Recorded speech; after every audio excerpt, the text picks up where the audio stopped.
voy bolani aksirishini shamollab qoladi, qalin kiyimlarni kiyintiring. Aksirish bu o'zini o'zi, burunni o'zini o'zi tozalash mexanizmi. Burunning vazifasi nima?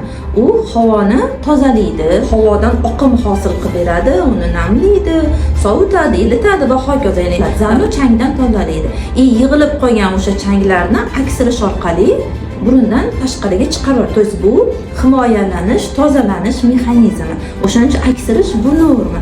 Endi qachon aksirish shamollash belgisi bo'ladi? Qachonki bu dinamikada ko'payib borsa. O'zi aksirar edi, deylik bir kun 2-3 marta yoki 1 marta yoki bizani bolamiz hech aksirmas edi.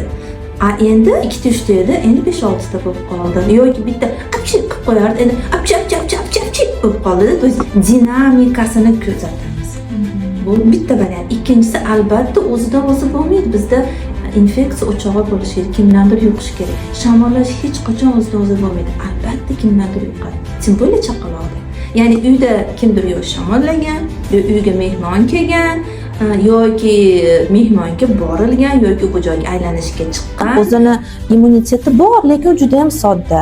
Uni hali bu yerda adaptiv immuniteti hali shakllanmagan. 18 oyda 1,5 yoshda shakllanadi. 1,5 yoshgacha to'lmagungacha birovni bolasini o'pmaylik, iltimos.